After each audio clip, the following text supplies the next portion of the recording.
Bonjour à toutes et à tous, j'espère que vous allez bien. On se retrouve aujourd'hui pour une nouvelle vidéo et ce sera un tuto à base de produits Eliamage. Donc là, la préparation de l'ongle et des cuticules a déjà été faite et j'ai appliqué mon prep and scrub, donc mon nail prep pour déshydrater ma plaque. Je repousse un petit peu les cuticules parce qu'elles sont retombées le temps de tourner la vidéo et je regrette parce que là il y avait un petit morceau de peau qui m'embêtait, donc je regrette un petit coup, mais voilà, la préparation en tout cas est déjà faite. Je dépoussière et je vais commencer par appliquer ma solide base. Donc c'est une base épaisse, un petit peu type rubber et transparente. Donc je vais l'appliquer sur l'intégralité de l'ongle en fine couche, pas besoin d'en mettre une tonne. Je la mets en fine couche et je vais la mettre à catalyser minimum 30 secondes. Bon, moi j'aime bien mettre 60 secondes mes bases.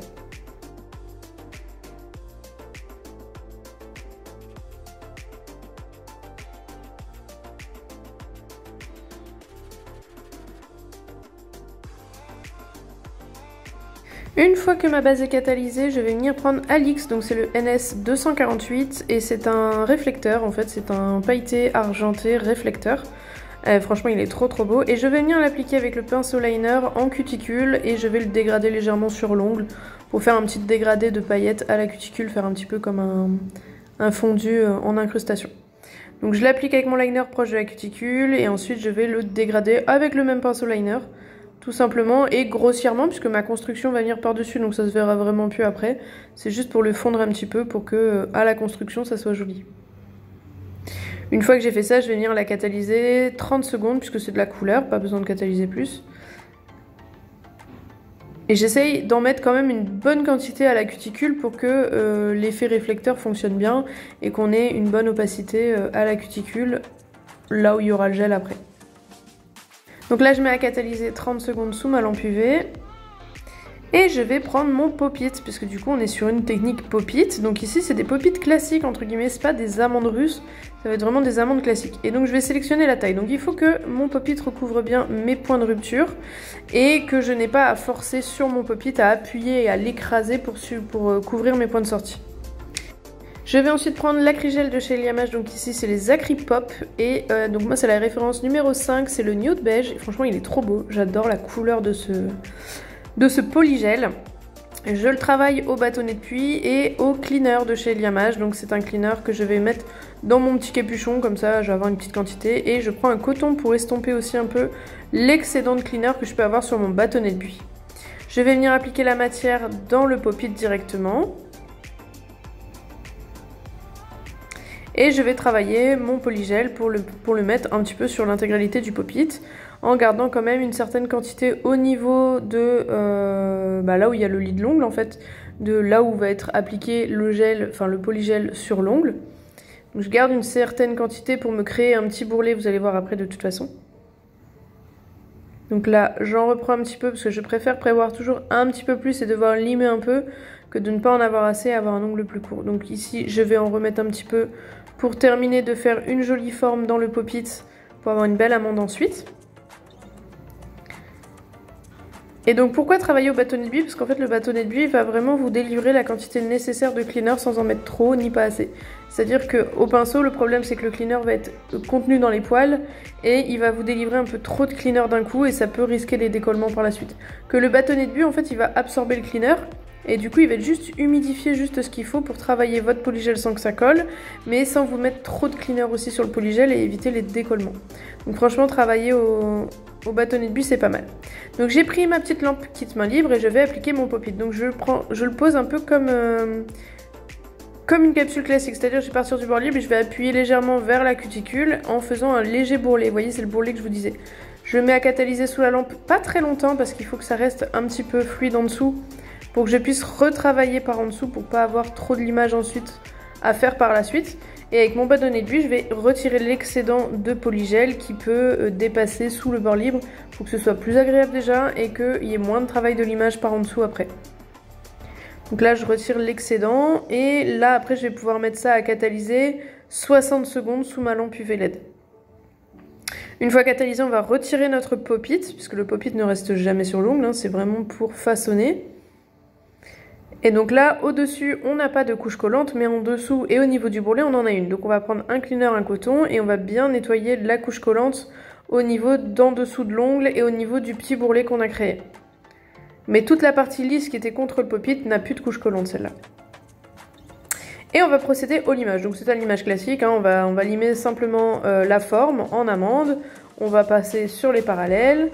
On va dégrossir un petit peu le bourrelet qu'on a créé. Puis on va le terminer après avec un embout de ponceuse en nettoyant sous ongle. C'est un nettoyant sous ongle en fait, c'est un pick-up. Pour terminer de travailler ce petit bourrelet, en retirer une bonne partie. Et terminer de travailler en dessous aussi, parce qu'il y a quand même un léger travail de limage en dessous du pop-it, enfin en dessous de l'ongle, pour faire quelque chose de bien propre et de bien lisse.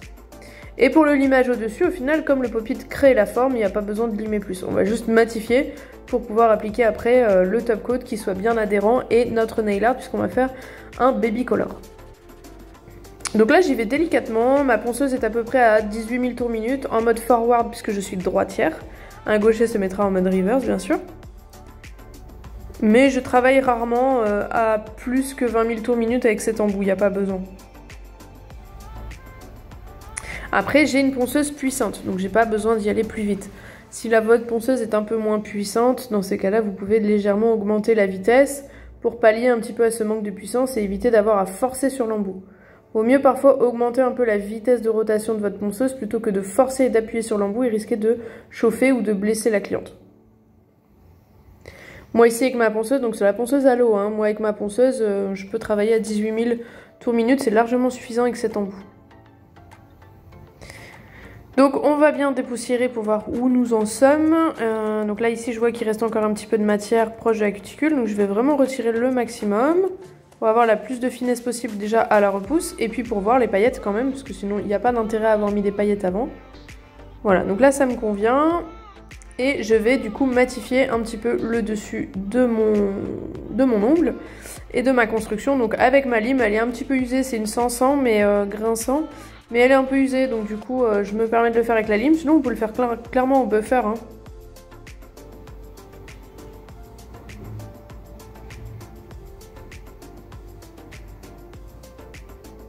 Je retravaille un peu ma forme puisque je voyais que l'ongle était un petit peu plus long que l'index. J'hésite pas à raccourcir si besoin. Et il faut vraiment qu'il n'y ait plus de zone de brillance parce que sinon le top coat ne va pas adhérer correctement.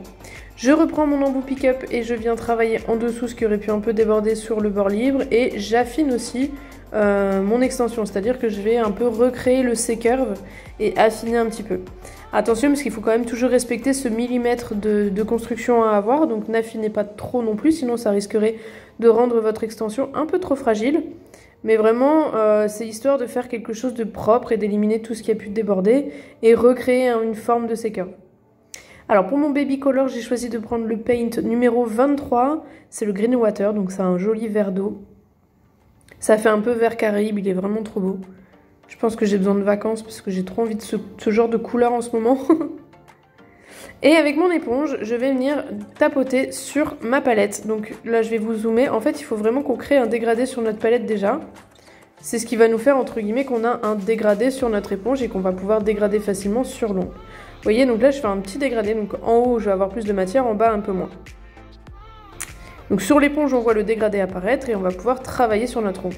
Donc ce que je fais, c'est que je retourne mon éponge. C'est-à-dire que là, je vais faire mon petit dégradé, hop. Je vais retourner mon éponge dans mes doigts pour travailler. Voilà, là je la retourne. Et en fait, là où il y a le plus de matière, maintenant ça va se retrouver vraiment tout à fait au bord libre. Puisque du coup, j'ai créé un dégradé sur mon éponge pour le recréer après sur l'ongle. Donc je retourne mon éponge pour créer mon dégradé. Donc là, je vais vous montrer. Vous voyez, je trempe mon éponge, je refais mon dégradé pour décharger mon éponge un petit peu. Là, je l'ai dans ce sens-là. Donc là, j'ai mon éponge dans ce sens-là. Quand je tapote, je la retourne entre mes doigts et je viens tapoter. Parce que du coup, mon dégradé est déjà fait sur mon éponge. Donc il va se faire tout seul sur mon extension. Une fois que ça me convient, on va pouvoir mettre à catalyser 30 secondes. Je n'oublie pas, avec un côté propre de l'éponge, de venir passer sur la démarcation pour l'atténuer encore plus. Et on va venir refaire un deuxième passage et ensuite un troisième pour intensifier vraiment le bout. À chaque fois que je refais un passage, je monte de moins en moins haut avec ma couleur. Parce que du coup, vraiment le premier passage, c'est là où il faut que votre dégradé soit le plus réussi parce que vous ne pourrez pas le rattraper après. Parce qu'après, on monte de moins en moins haut avec notre couleur, donc on ne retouche plus au premier dégradé, au premier fondu, on va dire. Donc il faut vraiment que le premier fondu soit parfait. Ensuite, le deuxième fondu, on le monte un peu moins haut, on retravaille un petit peu la démarcation pour pas gâcher notre premier passage. Et ici, on fait un dernier passage, mais vraiment sur le bord libre, tout au bout, tout au bout, tout au bout. Et on repasse toujours avec le côté propre pour démarquer, pour atténuer la démarcation, et on met à catalyser. Et ensuite, on va appliquer notre top coat. Donc ici, c'est le Top Shine de chez Eliamage. Donc c'est un top coat sans résidu collant, mais avec réflecteur UV qui va protéger notre construction et notre baby color, donc notre couleur du jaunissement avec le soleil. Il va avoir des réflecteurs UV, donc comment reconnaître une finition qui a des réflecteurs UV? Vous le mettez dans la lampe, s'il est bleu, il a des réflecteurs UV, sinon il n'en a pas. J'applique une petite goutte au milieu que j'étire sur la longueur de l'ongle pour créer un joli fil de lumière. Et je mets à catalyser 120 secondes. Donc là, une fois catalysé, et je vous laisse tout de suite avec le résultat de ma pose. Sur ce, cette vidéo est terminée, j'espère qu'elle vous aura plu. N'hésitez pas à me mettre vos questions en commentaire, à me laisser un petit pouce bleu et à vous abonner. Et sur ce, je vous dis à bientôt pour de prochaines vidéos. Bye bye les amis!